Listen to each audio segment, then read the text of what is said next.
Meet Elise, a 33-year-old corporate professional who's been happily married to Luke for 2 years. Luke, 3 years her senior, works at a sister company to hers. Since the beginning, they've been residing with his parents in a two-family home arrangement. Luke, the younger of 2 brothers, has an elder sibling named Cody, who's 6 years his senior. Before Elise and Luke tied the knot, it seemed like Cody and his parents were the primary occupants of the household. However, Cody's wife, Chris, known for her talkative nature and competitive spirit, often found herself at odds with her equally strong-willed mother-in-law. Eventually, Cody and his father had enough of the family disputes and decided to move out. Despite living alone since he started working, Luke and Elise never seriously considered the idea of residing separately from his parents.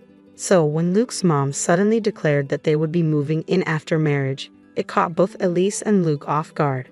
Elise had assumed they would continue living in her current apartment until they decided to start a family, as it was convenient for her commute. However, it seemed that living together was inevitable in their family's eyes. Although the idea initially unsettled them, they realized that the commute wouldn't differ much whether they stayed at Luke's apartment or his parents' house. Besides, the ancestral home, crafted by Luke's grandfather, boasted both a main house and a guest house, promising ample privacy. Reluctantly, they agreed to move in. However, Elise soon found herself regretting the decision. Luke's mother, in her mid-60s, began complaining about back pain and dizziness, leaving all household chores from cleaning to laundry and shopping squarely on Elise's shoulders. As a full-time worker, even sharing chores with Luke barely managed to keep our lives and his parents' lives in order. Then, an unexpected financial burden hit us. Firstly, the guest house needed serious renovations. Initially appearing livable from the outside, stepping in revealed a dire need for more than just patch jobs. The bathroom, kitchen, roof, floors, everything showed significant wear and tear. Yet it was our space, and naturally, we committed to paying for the renovations. What caught us off guard was when my mother-in-law demanded the same renovations for the main house upon seeing the newly refurbished guest house. It seemed inconceivable to fix up our space and leave them in a rundown place. However, we couldn't afford to do everything all at once. Why is Elise working then? To support us, her in-laws? My mother-in-law questioned. Exactly, Luke, we blessed you with marriage. You should serve us in return. So not only did they want the house renovated, but they also desired new high-end furniture and appliances, claiming the newly renovated rooms deserved the best. Additionally, they made us pay for every little thing, from groceries to household items. Thanks to this situation, Luke and I struggled to save even a tiny bit of money every month. Just as we approached the 3rd year, my mother-in-law and the Cody couple suddenly dropped the bomb. We're moving in, you have to move out.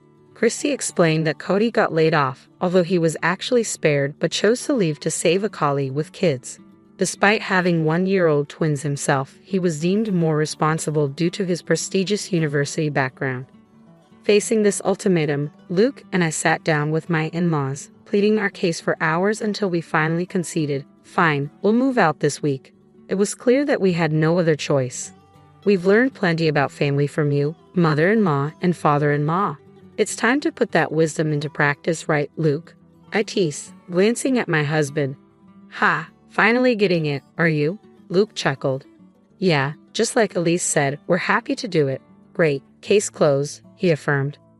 With that, Luke and I turned our backs on our chuckling in-laws and headed for the guest house. 2 weeks later, we had movers arranged and relocated with no time to spare. Opting for the full packing service due to time constraints, we timed our move during my in-laws' regular lunch at karaoke with friends to avoid any complaints about the items we were taking. We wrapped up all the formalities in 3 days, utilizing our paid leaves and starting our new life. However, one day, I received a call from the front desk at work, informing me that someone claiming to be family was there to see me. I had a feeling she'd show up soon, but I didn't expect her to barge in on me instead of Luke. Quickly texting Luke about the situation, I braced myself for the inconvenience. Luke's response came swiftly, suggesting that we ask Maya to step out for a meeting to avoid causing trouble at the office. Passing the message to the front desk, we managed to make our in-laws leave as agreed. That night, as Luke and I pulled into the parking lot of our in-laws' compound, they, along with Cody and his spouse, rushed out of the main house and guest house to greet us. Upon closer inspection, I noticed that both my in-laws had a baby strapped to their backs, probably Cody's twins. As I locked the car, Cody's voice boomed angrily. "Hey, how dare you show up here in my parents' cars?" Luke remained composed, retorting, "Your parents' cars? Which ones are those?" This seemed to infuriate Cody even more. "The cars you both drove up in, obviously," he exclaimed. "Well, Cody, both these cars were purchased by us. Our names are even on the registration certificates. Would you like to see?" Luke interjected, stepping in. "I've been annoyed by how our parents drive these cars as if they own them. We let it slide because we live together, but now there's no need to lend them out, right?" I added, feeling a surge of irritation. "Don't forget Dad-in-law has that old minivan he used for work," Chrissy chimed in, glaring at us. "Who cares about that old car?" spat Cody. "But it's perfect for twins, isn't it? You can fit 2 car seats," I retorted, attempting to reason. Our back and forth made our in-laws uncomfortable. After seeing Cody receive a talking to about the cars, they jumped in. "What about the furniture and the appliances? Taking them while we're away? That's stealing, not just from the main house, but also from the guest house," Cody argued. "Yes, Cody, and I can't live without those," Chrissy added. "Why would we have to leave them? Look, I get what you're saying. We're using the guest house anyway. But there's no reason to dip into the main house too," Luke reasoned. "Why isn't that stuff we all pitched in for?" I asked, trying to understand their logic. "Such arrogance. Even so, once you gave it, it's ours," father-in-law fired back. "Whoa, hold on. We never gave you anything. We just lent it. There's no memory of us ever saying we're giving it to you, and there's no transfer of ownership on paper," Luke countered, shocking both our in-laws. "We were living together, so we lent stuff as a courtesy. Now that we're living separately, why would we keep lending you things? We just took back what's ours. Is that a problem?" Luke continued, exchanging smiles with me. "Well, we have washing machines and fridges too. You don't need 2 of each, do you?" they argued. "Exactly, so why not lend it to us again? Wherever you've moved, stuffing everything into a small space will just make it even more cramped," Luke concluded. We exchanged grins, acknowledging our cramped living situation. "True, we're pretty packed right now," I admitted. "Absolutely, it's a tight fit," Luke agreed. Chrissy began, "In that case." But we cut her off. "Remember, it's a storage room, so it's supposed to be cramped," I chuckled. "Exactly. Until the official contract is done, this is how it has to be," Luke concluded. This left Cody and our in-laws utterly confused. Then Luke dropped a bombshell. "Oh, by the way, both of us are moving to Boston next month." Luke smoothly explained that we had both originally been offered positions at the corporate headquarters but had turned them down because we were living with my in-laws. However, now that the obstacle of living with them was removed, we had both accepted the transfers and happily received internal notifications for positions at the corporate headquarters. Even better, if all went well, we could be working there till retirement. As luck would have it, Luke's colleague, who was going overseas for an extended period, wanted to sell his high-rise condo. Everything fell into place quickly. "You guys are going to live in a high-rise condo in Boston? Man, life sure does throw some curveballs, doesn't it?" Cody remarked. "Totally. If Cody and the gang hadn't told us to move out so they could live here, we wouldn't have stumbled upon this jackpot," I replied. "But how could we even afford a high-rise condo?" "That seems unreal," Chrissy questioned. "That's thanks to Alisa's dad. He provided the down payment," Luke revealed. "Alisa's dad just gave you the down payment?" Cody asked, surprised. "Yes, my sister is inheriting the family property, so this is sort of a trade-off. Plus, a previous owner asked if we could hold on to his modern altar until, upon my return to the country, I proposed lowering the asking price, and he agreed, securing a significant discount. However, hearing about the extent of the discount, Christy, who was standing nearby, burst into tears, exclaiming, "That's so unfair. I'd rather have a high-rise condo in Boston than live in Atlanta." Suddenly, the in-laws, who had been quiet all this time, switched gears and started fawning. "Well, it looks like Luke really has it together, doesn't he? Like mother, like son. Luke is following in my footsteps," they chimed in.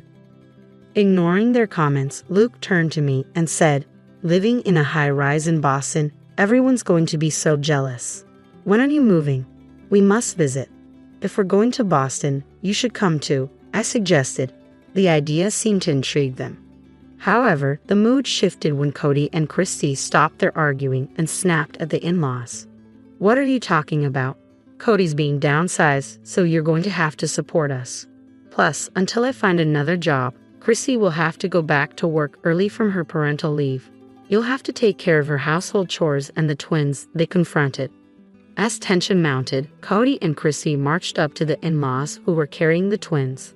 The babies, sensing the tension, started crying, waking up the entire neighborhood. Noticing the neighbors gathering at a distance from the garage, the in-laws turned beet red. Luke finally intervened, addressing Cody and the others. "Stop just standing there. Exactly, these guys are trying to take advantage of us, your parents."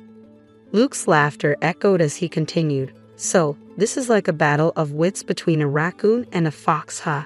Turning to the bewildered faces around him, he grinned and explained, "If both couples, us and you, don't work, our family finances will collapse next month." Fuming, Christy asked what this meant. I chimed in, "Christy, you thought if Cody lost his job and you moved into the in-laws' rental home, you could just push the utility bills and groceries onto them, right? Well, our income was running this house and you can't count on it anymore."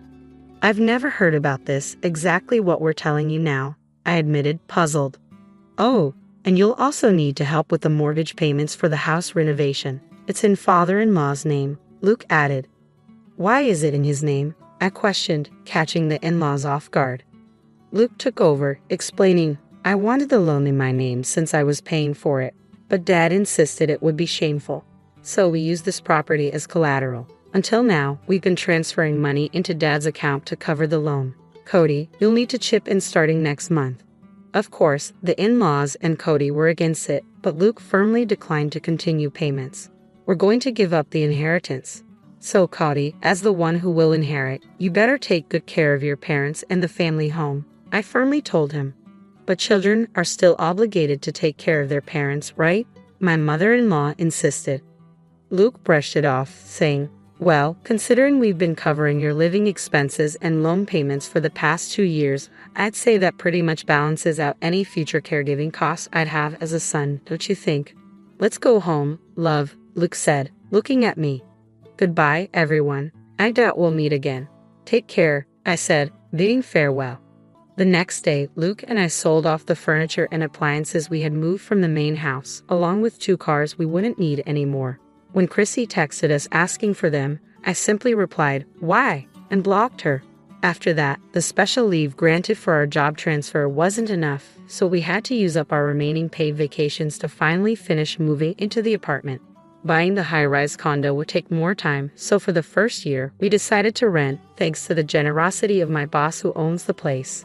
As the weekend arrived, bringing a bit of calm after the storm of recent days, we gazed at the city lights, and Luke broke the silence. "I know I've been a hassle this time, but thanks for sticking with me," I said, feeling grateful for Luke's patience. "What's with the formal tone all of a sudden?" Luke joked, but then his expression turned serious. "When we first got married and the idea of living together came up, I should have thought things through. But back then, I was just happy you chose me over Cody, who I've been compared to since we were kids."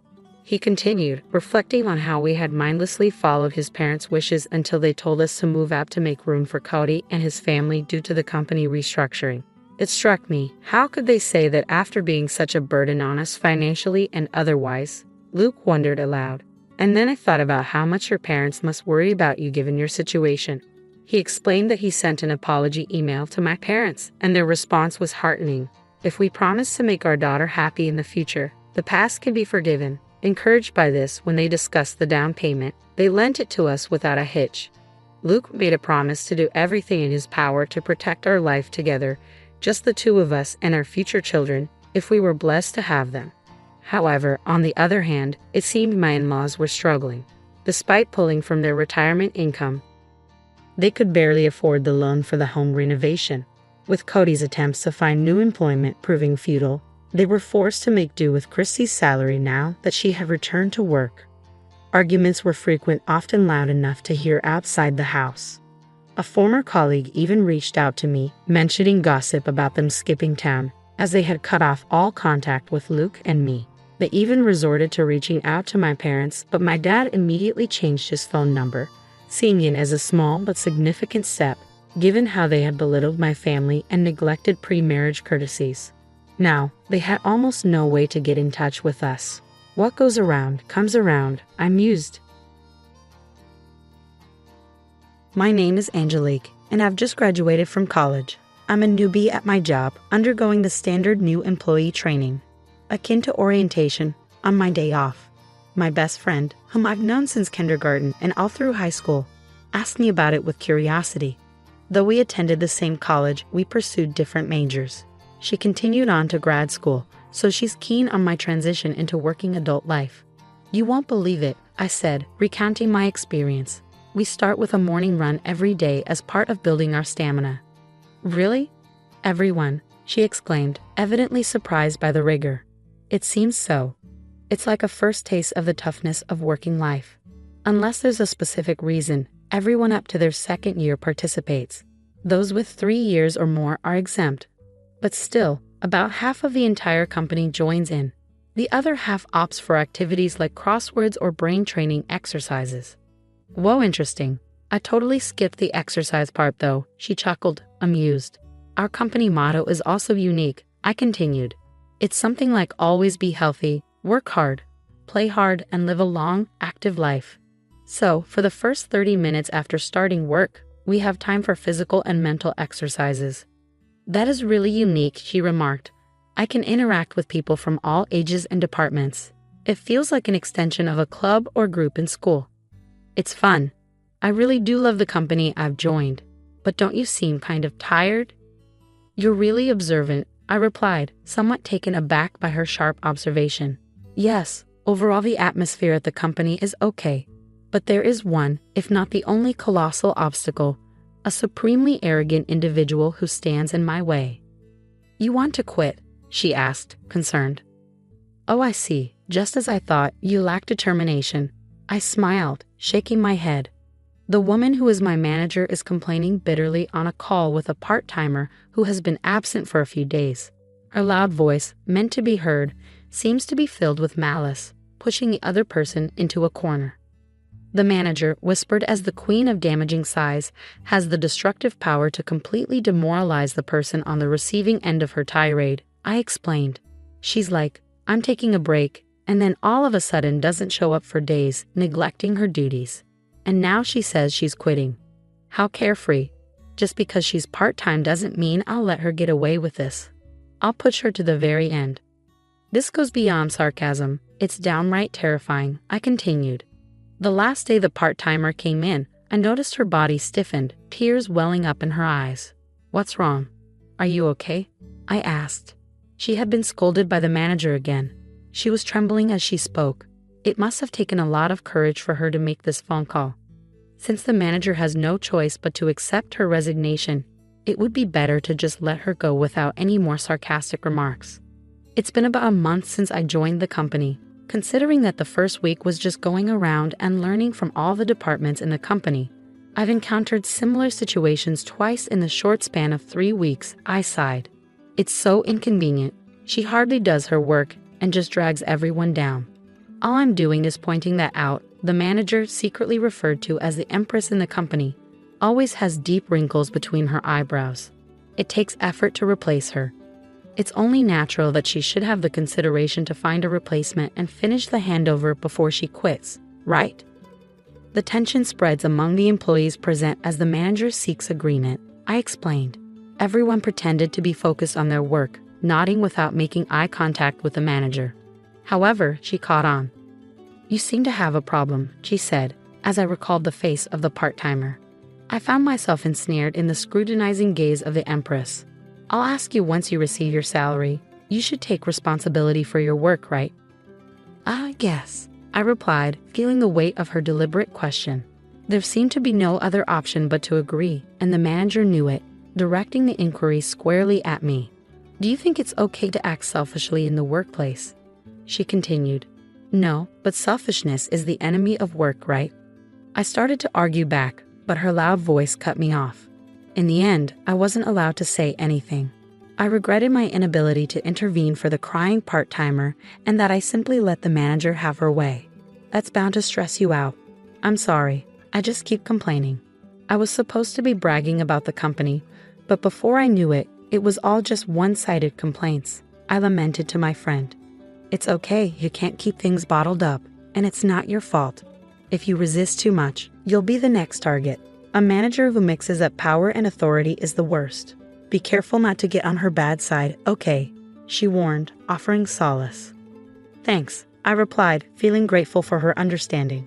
Then I broached the main topic about the trip. I think I can cover the cost with my part-time job savings from college and my first paycheck. I'm thinking of taking my grandparents to the resort you told me about before. Do you think they'll be pleased? This was the real issue I wanted to discuss. She was well informed about traveling, having done so extensively with her family. Of course, the end is one that even my picky grandmother was completely satisfied with. You can't go wrong, she assured me with a smile. I'm glad. I really want to make it a good memory since we're doing it, I expressed, feeling relieved. I had been planning a trip with my grandparents using the money I had diligently saved up. They were the ones who raised me in place of my parents who passed away when I was young. I wanted to give something back to the two of them who always put me first and supported me, so I had been saving money from part-time jobs since my college days. Seeing my friend smile, my cheeks also relaxed. However, it was Friday afternoon, the day before the trip. I was summoned by the manager and approached her desk. Classify these by category and analyze them. They're documents to be used at the beginning of next week, she instructed, her lips adorned with unusually bright lipstick and a smug smile etched on her face. I blinked in surprise as I saw the pile of thick documents before me. You want me to analyze this by the end of the break? I asked, incredulous. There were several binders, each one incredibly heavy, and they were all disorganized. Just sorting and classifying them alone would likely consume the entire day, let alone analyzing them on top of that. To my bewilderment, the manager responded with a victorious air. I'm glad you understand my orders. You've been ignoring instructions recently, you see. Unable to hold back the unreasonable accusations, I decided to stand my ground. I hate to point out, but it's Friday and there are barely 2 hours left until the end of the day. It's simply impossible to finish these documents by the beginning of next week. I attempted to remain calm, but ever since our part-time worker left, the manager seemed to have singled me out for intensified harassment. She excluded me from office memos, issued incorrect instructions, and then blamed me for misunderstanding. On top of that, she dumped an unmanageable amount of work on me, which clashed with my long-awaited vacation plans. It seemed like my objections didn't bother the manager at all. You're going to use it at the beginning of the week, right? It's fine if you come in over the weekend to finish it. Oh, and just to let you know, these documents are confidential, so don't take them home. Please, wait a second. I tried to argue, but the manager interrupted. I have a meeting soon, and I'm leaving directly from here today, before leaving the pile of documents on the desk and walking out. The next day, my planned trip with my grandparents lay under the expansive sky. As they noticed my stifled yawns, they grew concerned. Are you okay? Staying up all night and then going on a trip? Maybe we should have canceled. I'm fine, don't worry. I was really looking forward to this trip today, I reassured them. Yeah, I could sense their worry knowing I had worked all night and rushed home just in time for our departure. I couldn't let my fatigue dampen our special trip. No, this won't do. It's a special trip, so I have to make it enjoyable. I mustered up some cheer and directed a smile toward my grandparents. Look at this view, it's amazing. The sea is so beautiful. Don't worry about me. I worked hard so that I could enjoy delicious food, soak in the hot spring, and sleep soundly on a fluffy bed. My attempt at lightheartedness seemed to relax them, and they began to enjoy the scenery with relieved expressions. But amidst the enjoyment, a nightmare awaited me. Did you finish the job I asked for? You didn't quit, did you? A familiar voice startled me as I strolled alone in the inn after checking in. Why here of all places? I muttered to myself, but the manager, seemingly reading my thoughts, snorted and left. I ruined your weekend to teach you a lesson. I thought it was unlikely, but as I thought, you ignored my instructions, didn't you? The manager's words felt like a curse, and I was overcome with dizziness. The thought of being given work to ruin my vacation filled me with anger. But how did you know about my plans? I asked, astonished. You were chattering away during break time. Where are you going? When are you going? Oh, I'm so jealous. You were so pleased being praised by everybody. It was hilarious, she replied casually, revealing her eavesdropping habits. Realizing that my innocuous chats with colleagues were being carefully listened to, I felt the chill. Besides, I'm surprised. This ain't as too good for you, she continued, her tone dripping with disdain. Excuse me? I responded, confused. You don't get it. It's an eyesore to see commoners wandering around. Look, there's a rundown inn next door that's more your style, she sneered. I don't understand what you mean. I know you find me an eyesore, but the rest is just insults and harassment, right? I retorted, feeling my anger rise. Just as my frustration reached its peak, a voice of support came from behind me. Is that what this is about? My grandparents had arrived, standing by my side. The people whom I thought were peacefully drinking tea in the room were suddenly standing behind me. Judging from their expressions, they must have overheard almost all of my conversation with the manager. This is, I began hurriedly, but my grandfather cut me off and addressed the manager. Nice to meet you. I'm Angelique's grandfather and have been her guardian for many years. Perhaps it's quicker to tell you that I'm the honorary chairman of the trading company that was discussing a deal with your company the other day. At those words, the manager's face turned pale.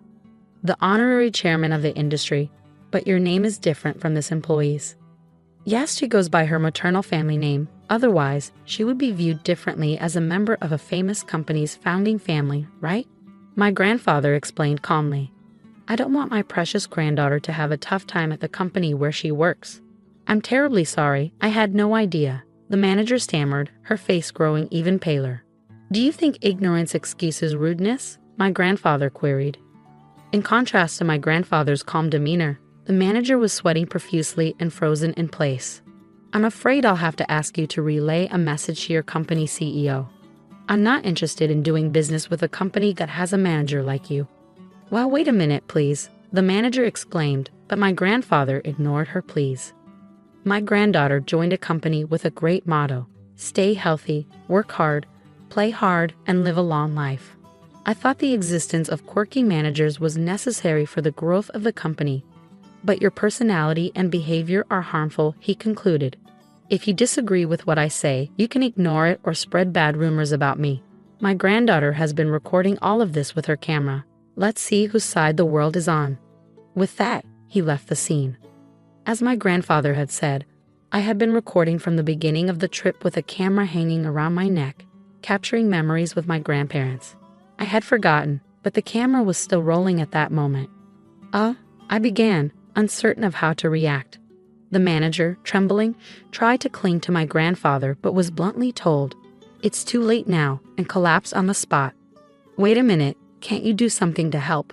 She pleaded, turning to me for assistance after being coldly brushed off by my grandfather. I refuse. You always say there's nothing a newbie like me can do, I retorted, returning the sarcasm she had given me just the other day. Despite my anger, I managed to keep it in check and even flashed a smile. Yeah, I could probably be an actress too, I thought to myself.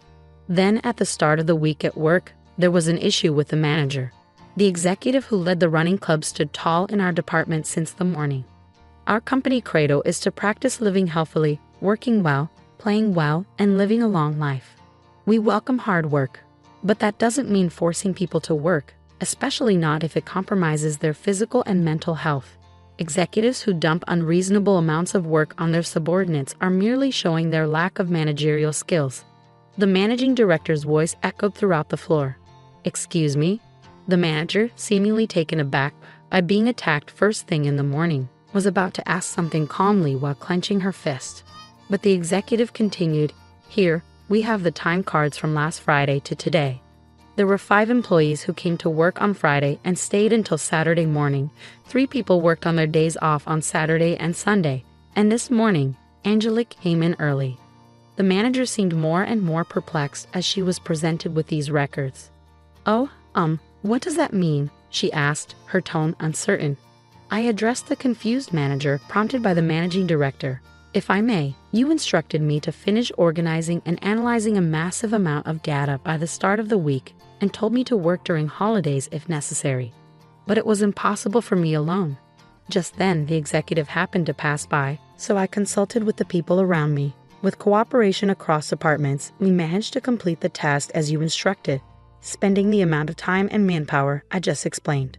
Since the running club members who helped this time were present at the executives' meeting, I took the opportunity to thank them again. I only worked from Friday night to Saturday morning and early this morning after returning from the trip, so I was hardly any help. But thank you so much for helping me, I added, bowing. In response, I received kind words such as, "We help each other out in times of trouble." And that's what running buddies are for. The manager finally seemed to grasp the situation, and this time she came at me, crossing departments. "You say I didn't authorize such a thing," she accused, seeming intent on blaming me for overstepping her authority. "I approved it," declared the managing director. At these words, the manager was frozen in shock. The newbie in the running group, who always had a smile on her face, was in deep trouble, I heard someone murmur. Upon hearing the situation, I found out they've been burdened with an absurd workload. It would have been fine to leave it be, but since it was work necessary for the company, I took charge and gained everyone's cooperation. I apologized for the post-approval, but first, the managing director's stare bore into the manager. I can't forgive the base motives behind burdening a hard-working employee who's trying to be filial to their grandparents with an impossible task just for harassment, were the most forceful words I'd ever heard the managing director say. His face softened a bit. The other day, my grandchild who visited me cooked up some fried eggs. Heaven recently learned how to make them. They were overly charred and even had eggshells in them, a real mess. But it was the first time my grandchild had cooked something with such dedication. To me, it was the best feast ever, he shared, overlapping his feelings for his grandchild with the sentiments a supervisor should have for their subordinates. Despite the kitchen being a complete mess from my grandchild's cooking, my wife was in high spirits all day. That's just how it is. When I told them it was delicious, the proud smile on the young face was the most endearing thing. The managing director continued, his unexpected story bringing tears to the employees' eyes as they shared memories of their own grandparents. "I still can't forget the taste of the rice porridge my grandma made me when I was sick, and the pat on the back my grandpa gave me, saying, 'Pain, pain, go away,' seemed to heal me faster." The employee reminisced, almost bursting out laughing at the managing director's doting grandparents' stories. Feeling a lump in my throat, I wondered if a present for their grandparents could elicit such an emotional response. The people who helped me that day told me as I bowed, "If you think you're causing trouble, the best way to show us respect is to go and have as much fun as possible." And they set me off on my trip. I love this company, all of you, and of course my job. That's why it's so frustrating to see part-time workers and employees like me being targeted and quitting due to unreasonable demands, I voiced, mustering all the courage I could. A warm round of applause erupted from those around me. However, the manager seemed irritated by this and confronted me. "Do you think it's okay to talk like that?" she challenged. The managing director quickly reprimanded her. "Silence. If you want to stay with this company, you'll lose all your titles and privileges and be demoted to the same status as a new employee. Naturally, you'll be starting from today. So the employee who joined a little before you, Angelique, will be your senior. You should be careful with your words." Upon hearing that the president had also approved, the manager shook her head intensely and yelled, "No, I won't accept this." But there was no help for her. Instead, everyone's cold glares focused on her. "If you don't like it, you're welcome to submit a resignation letter anytime," the managing director concluded. And so the downfall of the manager known as the Empress began. Afterwards, she was literally demoted to a rank-and-file employee. She stuck around the company for a bit, but maybe she couldn't handle the tough treatment she was getting because one day, she just stopped coming in. A few days later, her resignation letter came in the mail. Around that time, our company was being covered on TV. The show titled Morning Exercise. Bonds Beyond Titles was aired, and they even talked about me and my grandparents. I heard later that the viewers loved our company rule: don't tolerate unfairness. The unjust female manager remained anonymous, but the clients clearly knew who she was. Rumor is that she doesn't stand a chance of finding a job in the same industry again. Meanwhile, our company was able to do business with my grandfather's company without any problem. Working with relatives can be a bit embarrassing, but it also keeps me on my toes. Plus, I've become even more popular within the company due to my legendary showdown with a female manager. Whoa, you're so motivated. I want to work with you once I finish graduate school. My best friend recently told me. I'm hoping that'll happen too, I replied. I've started saving again because I want to travel with my grandparents without any worries this time. It'll take time since all I can do is save bit by bit, but just sit tight, Grandma and Grandpa. I'm going to continue to cherish my precious time from here on out. We're using your mother-in-law's savings for this trip, Carol announced, her tone oddly casual. It'll eventually become Tyler's inheritance anyway, so it's fine, right? She added, as if to justify their actions. My brother and his wife had rushed over immediately after my mother passed away, not to offer condolences, but to seize her bank book and withdraw her savings before I could even submit her death certificate to the government office. You used Mom's money, huh? I managed to ask, trying to suppress my anger. Carol's response was shockingly nonchalant. Yeah, we spent about $10,000 on the trip. Oh. The audacity of my brother and his wife, conspiring to use my mother's money without permission, made me furious for a moment. But then I remembered something. These people didn't know. I couldn't help but laugh. My condolences, I said, barely holding back my laughter. Carol looked puzzled by my sudden outburst. What's wrong with you? Did the shock of us using the money make you go crazy? Of course, I wasn't going crazy. I just couldn't help but laugh when I imagined the surprised faces of my brother and his wife when they found out the truth and faced their miserable fate. Their carefree days were probably numbered. I am Samantha, a very ordinary office worker raised by kind parents. My parents were always good-natured, constantly thinking about what they could do for others. Their kindness sometimes led them to being deceived or burdened with unfair responsibilities, but I admired them nonetheless. However, my brother Tyler had a completely different personality. He was always calculating what was beneficial for him and acted accordingly. To him, our parents, who would go out of their way to help others, were incomprehensible. As Tyler grew up, his rebellion against our parents intensified. In high school, he began to demand more money from them, saying, "If you can afford to do something for others, you can give me more allowance." Despite accepting Tyler's personality, our parents never changed their beliefs. Their unwavering character only frustrated him more. Tyler's negative feelings towards our parents only grew stronger in college. Taking advantage of the fact that our parents paid for his tuition, Tyler spent his college days partying and eventually failing a year, causing them trouble. Parents should naturally devote themselves to their children, right? Or can you only be kind to others but not your own family? Tyler would argue, justifying his selfish behavior. After graduating college, Tyler moved out and started living on his own. Although he left home without notice, he complained. Living a decent life on his first paycheck seemed impossible for Tyler. He kept returning to our parents' house for living expenses before heading back to his own place. Concerned about him, our parents kept giving him money whenever he asked. When I finally got a job, I decided to support our parents financially in place of Tyler. "Samantha, it's your hard-earned money, so you can use it however you like," my parents said. Despite their words, I continued to give them money, treating it as their grocery expenses. This routine continued for several years. Tyler, who only showed up to ask for money, unexpectedly invited me and our parents to a restaurant to talk. When we arrived, a beautiful woman was sitting next to Tyler. "Dad, Mom, Samantha, let me introduce you. This is my girlfriend, Carol," Tyler said, and Carol nodded politely. "I've decided to marry Carol. We'll be busy preparing for our wedding and our new life together, but I hope you'll support us." I initially thought Tyler meant support in terms of caring for Carol, but it became clear that his idea of support was entirely different. He asked our parents to cover the expenses for his wedding and their new home. Knowing our parents' inability to refuse help, Tyler skillfully persuaded them to foot the bill for everything. Even after the wedding and the purchase of their new home, he continued to rely on them for money. Carol, his wife, grew accustomed to this lifestyle and began living more extravagantly. However, this lavish lifestyle was short-lived. Our father's health deteriorated and he was hospitalized. Even with insurance, hospital stays are expensive.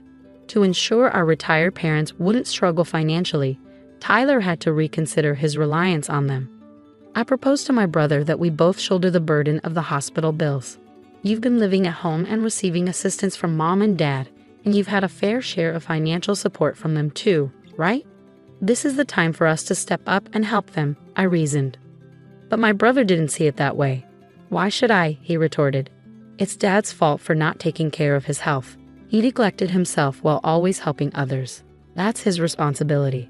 Following that conversation, my brother stopped visiting our parents' house altogether. Neither he nor Carol, his wife, made a single visit to our father while he was in the hospital. It was my mother and I who desperately took care of him until he passed away. Even when we informed them of our father's death, they didn't offer any assistance with the funeral arrangements. They briefly showed up at the funeral but failed to greet our relatives properly before leaving. Our relatives looked at them with disdain, but they seemed indifferent. My mother, who had bravely taken on the role of chief mourner during the funeral, began to lose her energy after the funeral, clearly affected by the loss of my father. Tyler, Mom has been feeling down lately. She wants to see you. Can you visit her at home sometimes? I asked my brother. After a brief pause, he responded, By the way, what happened to Dad's inheritance? It all went to Mom. It seems they had decided that's what they would do when Dad was still alive, I informed him.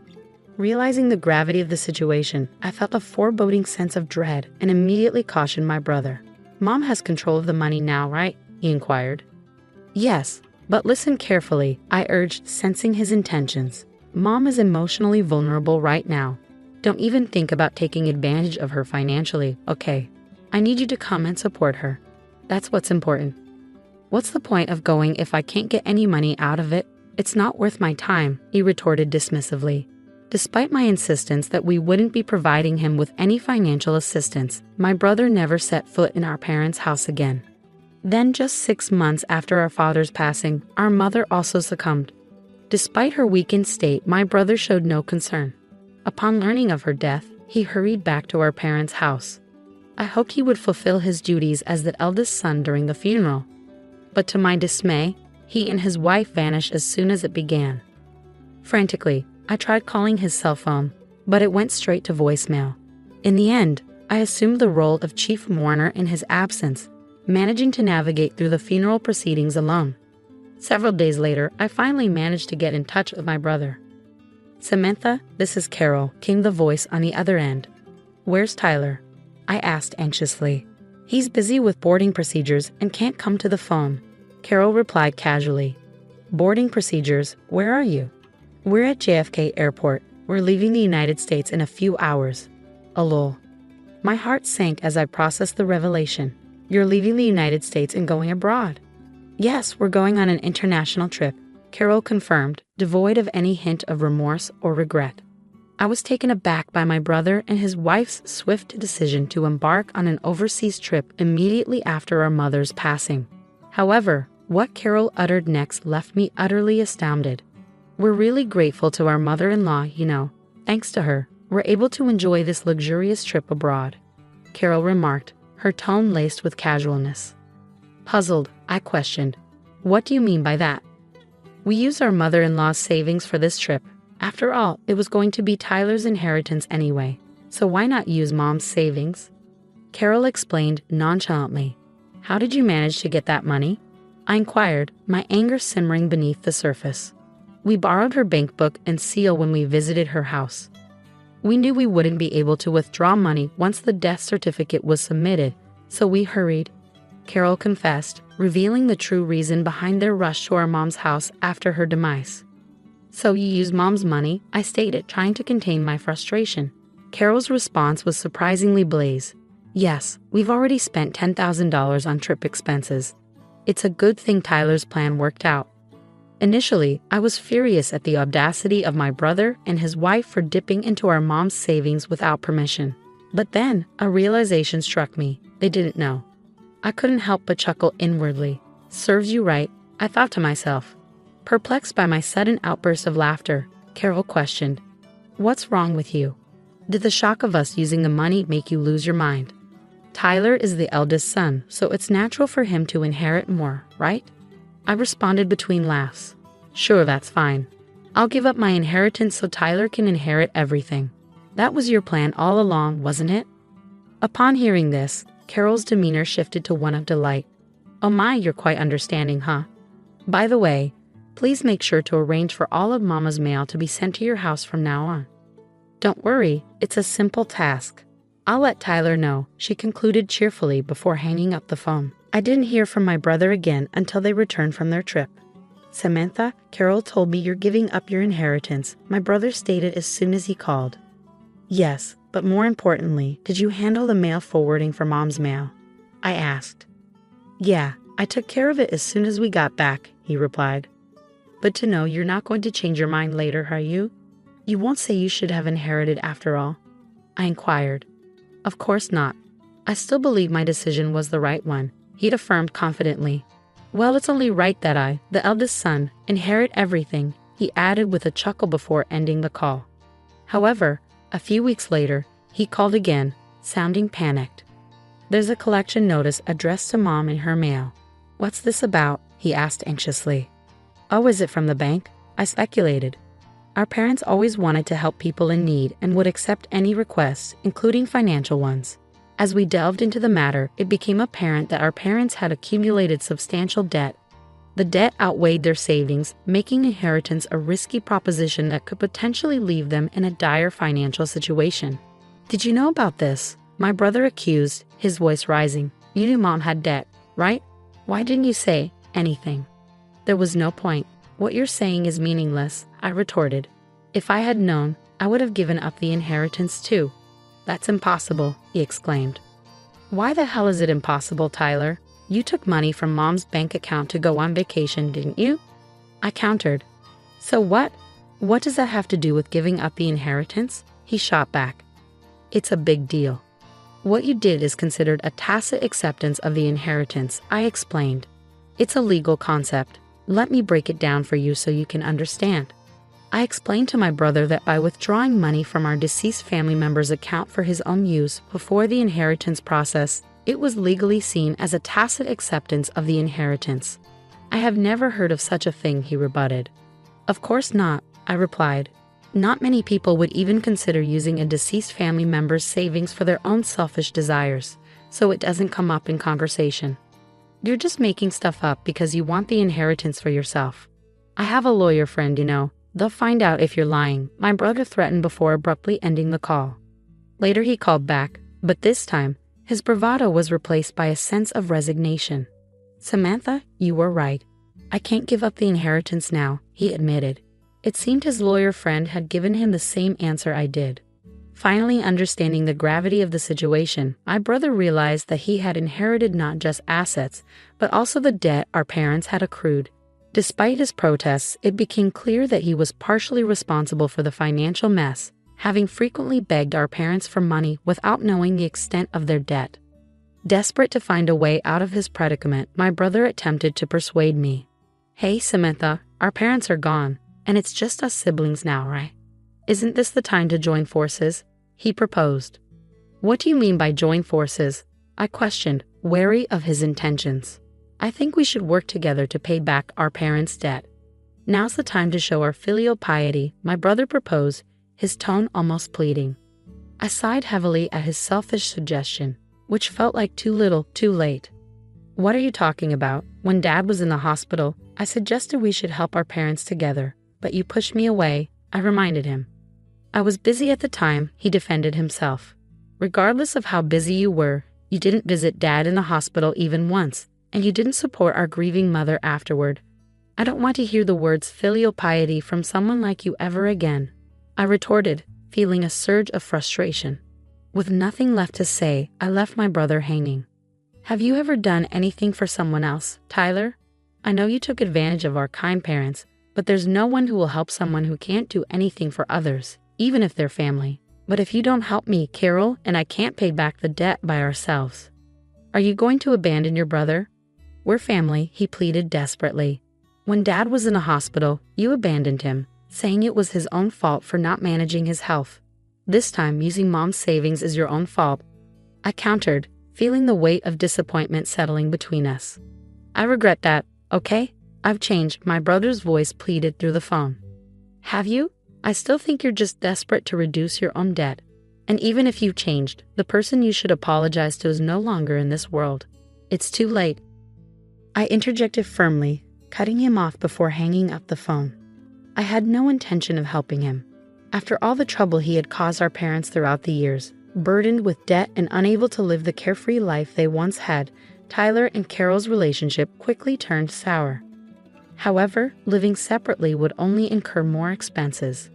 Unable to afford even the moving expenses, they had no choice but to continue their married life together, bickering all the while. At first, they tried to save money and pay off the debt little by little from their salaries, but it didn't last long. Neither Tyler nor Carol could forget their luxurious lifestyle, and they would secretly spend money behind each other's backs, causing their debt to never decrease. As a result, they blamed each other for their inability to reduce the debt further, damaging their relationship. Their marriage continued to crumble in this vicious cycle. On the other hand, I finally found the time to properly mourn our parents. I remembered how during our parents' funeral, countless attendees tearfully expressed their gratitude for the help our parents had provided them when they were in need. Realizing how many people our parents had helped made me feel even more proud of them. It was ironic that my brother, who had never shown any gratitude and had always caused trouble for our parents, ended up shouldering the debt that resulted from their acts of kindness. Even though they were drowning in debt, I still admired our parents for never giving up on helping others. With these thoughts in mind, I continued to pay my respects to our parents at the family altar every day. My name is Amy Snyder, and I'm 27 years old. I reside with my father and mother. Our family has always stuck together as a trio since my early years. Growing up, I've always admired my dad. He's the epitome of hard work, running his own bustling business. Though his schedule keeps him away from home most of the time, whenever he finds a moment, he dedicates it to me.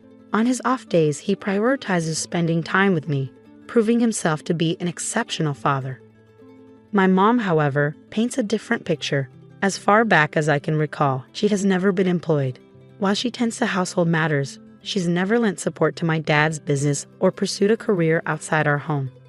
Despite our comfortable lifestyle, with my mom often seen socializing and attending events, her lack of involvement in my life has left me feeling somewhat neglected. There were moments of profound loneliness, but my dad's unwavering presence always filled that void. He understood the indifference my mom held towards me and made it his mission to ensure I never felt neglected or alone. As I grew older, my mother's tendency to break promises became apparent. While my dad's commitments were steadfast, my mother's casual approach to promises left me disillusioned. I learned not to hold her pledges in high regard. Conversely, my dad's reliability and trustworthiness garnered my admiration. I even entertained thoughts of joining his company after graduating from university. Being the only child, I saw it as a way to honor my father's legacy and continue his work. Upon reaching my 20s, my father began imparting invaluable wisdom during our outings for drinks. Meanwhile, my mother's involvement in my life remained superficial. The only time she interjected was during my sophomore year of college when I expressed my desire to join my father's company. "Dad, I want to work at your company after graduation. I'm already preparing for it. I want to follow in your footsteps someday," I announced eagerly. "Amy, are you sure about that? A girl doesn't need to pursue such endeavors." My mother intervened, her words dripping with traditional expectations. "Why not? I want to work hard like Dad," I insisted. "A woman should find a good man and let her husband provide for her," she countered, echoing typical sentiments. Disheartened by her lack of understanding, I chose not to engage further. I refused to live a life tethered to someone else's ambitions, mirroring my mother's existence. I had always aspired to become an independent woman, determined to navigate through my college years on my own terms. After that pivotal moment, I dedicated myself to diligent study, paving the path to join my father's company immediately after graduation. Though my mother remained unconvinced, it seemed she eventually resigned herself to my decision. "If you choose to live this way, so be it. But remember, you'll bear the consequences of not heeding your mother's advice," she remarked resignedly. "If you're willing to accept that, then do as you please." So I followed her directive by stepping into my father's company, inadvertently widening the chasm between my mother and me. Conversely, my bond with my father deepened as we spent more time together. Reflecting on it now, I realized my mother wasn't pleased with the turn of events. Upon joining my father's company, he invested considerable effort in my training, which, unbeknownst to me, was driven by his declining health. It took him nearly half a year to acquaint me with the intricacies of the job before he collapsed at our workplace, swiftly whisked away to the hospital. Over the next 5 years, he valiantly battled his illness. "Emmy, how's the company faring without your dad?" my mother inquired, her concern veiled by skepticism. "It's challenging, but everyone's rallying behind me. Dad entrusted me with everything I need," I replied confidently. "Well, as long as that's the case, just ensure you don't leave the company to ruin as the second generation," she cautioned, her words tinged with apprehension. "You lack any genuine interest or affection for the company. You're merely preoccupied with others' perceptions," I retorted, disheartened by her lack of faith. During my father's illness, our disagreements were frequent. Despite his weakening state, he made sporadic visits to the company, emphasizing its significance. "These employees in this company are invaluable treasures to me, but I must relinquish my hold on them," he confessed, his voice laced with emotion. "Amy, I've witnessed your dedication over the years. I trust you to safeguard this place and everyone here. I don't know if I can emulate you, Dad, but I'll strive to uphold your legacy," I pledged solemnly. From that day forth, the mantle of leadership was bestowed upon me. With my father mostly confined to the hospital, my days were consumed with the company's affairs, leaving little time for homecomings. I prioritized visiting him regularly, carving out time amidst my busy schedule. My mother, on the other hand, fulfilled only the basic duties, such as delivering changes of clothes to him. Even that seemed to inconvenience her. I couldn't help but wonder about her feelings towards my father. Did she lack any sense of gratitude or compassion for his illness? The thought left me feeling sorry for him, recalling the sacrifices he made for me during my childhood, a time when my mother's affection remained elusive. Despite my exhaustion, I made a concerted effort to visit him as often as possible, a routine that persisted for about a year until he peacefully passed away in his sleep. Amidst the whirlwind of tasks that followed, I barely had a moment to grieve. My mother, oblivious to my emotional turmoil, expected me to handle everything from funeral arrangements to hospital paperwork. Realistically, I knew I couldn't rely on my mother, who had never ventured beyond the confines of our home. So I silently assumed responsibility for the myriad tasks. The day after the funeral, my mother broached the subject. "Amy, now that the funeral's over, you've settled down, haven't you?" she inquired. With a heavy heart, I accepted the reality of the situation. "Please leave this house. I've just inherited 200 million yen, so I have no use for you anymore." "Thank you," she declared, as though it were a mere formality. Her words stung, but I had anticipated them. Further discussion seemed futile. Did she truly believe that wealth could replace familial bonds and absolve her of responsibility? With a multitude of questions swirling in my mind, I made the decision to depart. The next day, I arranged for the sale of all belongings associated with me, leaving my mother utterly surprised at the speed of my departure. I had meticulously planned my departure, but I harbored a secret from my mother. Despite her claim of inheriting 200 million yen, my father had entrusted all financial matters to me, designating me as the sole inheritor. Not a single yen remained for my mother, a decision my father made adamantly while he was still in good health. "Your mother lacks the understanding of money management or prudent spending. I want you to provide her with monthly household expenses," he instructed me. "If she receives a lump sum, she's likely to squander it immediately. If she protests, refuse to give her a penny." Though my father's last words were spoken in jest, he handed me an SD card containing a video message addressed to my mother. While I never envisioned showing it to her, recent events suggested its necessity might arise sooner than later. After my departure, I anticipated my mother would reach out to me, but her summons came sooner than expected. "Come home immediately," she demanded over the phone. "I'm working, Mom. What's the matter?" I replied, feeling a pang of annoyance. "I just need to talk to you." "Please come quickly," she insisted. With a sigh, I reluctantly headed back to our family home, clutching the SD card in my hand. As soon as my mother laid eyes on me, she launched into accusations. "You absconded with all of your father's inheritance, didn't you? I knew something was amiss when you left so abruptly. Hand over your father's inheritance to me now," she demanded, her greed palpable. "How selfish can you be? You can't even fulfill your duties as a mother," I retorted, my frustration simmering. In response, I silently extended the SD card to her. Confused, she inspected it. "What's this?" she queried. "I suppose you don't even know how to watch this," I remarked, masking my disappointment. I retrieved my laptop, inserted the SD card, and played the video. On the screen, my father appeared, as vibrant as I remembered him. I couldn't help but wonder how my mother would react to this video letter.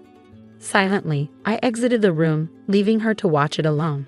I had never witnessed my mother defy my father before, but now, in the wake of his passing, would his words resonate with her? Upon returning to the room, I found my mother in tears, her emotions laid bare. I was taken aback, my mother, shedding tears over a video of my late father. I was intrigued by the contents of the video letter he had left for her, but hesitated to watch it myself. Consequently, I remained clueless about the cause of her tears. "Mom, are you okay?" I inquired, concern lacing my voice. "Yes, I'll be fine. For now, I understand. I'll adhere to your father's wishes and entrust everything to you from now on. Please, go home for today. Call me once you've had time to gather yourself," she replied, her tone subdued. Sensing her desire for privacy, I left promptly, pondering over how my father had managed to silence my mother. Questions swirled in my mind as I made my way home. Nearly a month passed without any communication from my mother, prompting concern to gnaw at me. During my lunch break, I decided to pay a visit to my parents' house, hoping to check on her. However, she wasn't home. That evening, I returned once more, relieved to find the lights on. "Sorry for dropping in unexpectedly. I came by this afternoon, but you weren't home, so I grew concerned," I explained upon seeing her. "I'm sorry, I was out for my part-time job during the day," my mother explained upon my return. "A part-time job?" I echoed incredulously. My understanding of my mother painted her as someone vehemently opposed to work. How had it come to this? "Didn't you watch that video?" "It was a video letter addressed to you," I retorted, baffled by her sudden change in behavior. "You can take it home." "You should watch it too, Hammy. Can I watch it?" I asked, extending the SD card to her. "Very well," she acquiesced, passing it back to me. Feeling a twinge of apprehension, I returned to the office and settled at my father's desk. With a deep breath, I played the video. "Honey, if you're watching this, it means you've not been able to communicate with Amy. First of all, thank you so much for helping me raise Amy until now. Without you, I don't think I could have managed the company while bringing up Amy." My father's voice resonated through the room. As his words continued, a sense of unease crept over me. Then he uttered something unexpected, something that shook me to my core. "You've taken care of Amy, even though she is not your child, and I have nothing but gratitude for you. You've stood by my side for so many years, but as a result, you've given up on your dreams and have reached your age without earning your own living. For that, I take responsibility because I have allowed you to live a life of luxury. I'm sure you'll be in trouble when I'm gone." "I'm not my mother's child," I blurted out, the realization hitting me like a ton of bricks. But then it clicked. Despite the lack of overt affection, she had cared for me every day, doing the bare minimum for a child who wasn't her own. Who was this person? "I didn't register our marriage because you told me you felt bad for your sister, so I ended up supporting your living and didn't do anything else.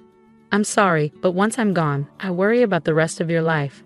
There's no one to support you, and I've taken your life away." I sat in disbelief as my father spoke, his words flowing with unexpected clarity. It was all news to me, his concerns, his regrets, his hopes for our future. Throughout the night, I grappled with the weight of his revelations before confronting my mother the following day. "Mom, I watched the video from Dad yesterday. You know it all now," I began, my voice tinged with a mixture of confusion and realization. "I raised you because I was asked to. That's all," she confessed, her tone heavy with the weight of untold truths. "What happened to my biological mother?" I pressed, seeking clarity amidst the swirling chaos of newfound information. "You were the child of my sister and your father," she explained somberly. "My sister died right after giving birth to you, and I promised your distressed father that I would help raise Amy. I would become your mother." With her revelation, everything fell into place, even the parts I had previously only imagined. I learned of my mother's sacrifice, how she had set aside her own dreams to fulfill her promise to my father. I recalled how my mother used to work in a diner, her vibrant spirit and dedication palpable. Her dream had been to own her own diner, yet when she chose to become my mother, she shelved that dream. However, inspired by my father's words and prompted by the memory of her deferred dream, my mother made a decision. She resolved to reclaim that dream, embarking on a journey to pursue it once more. Currently, she is undergoing training as a part-timer, determined to turn her dream of owning a diner into reality. I should have done this earlier. Working is fun and suits me. I had no idea, so it's my fault you didn't work. I'm really sorry for not knowing anything, my mother admitted, her tone filled with regret. It's not your fault, Amy. I made the decision myself. But I'm not good with children, so I couldn't handle you well.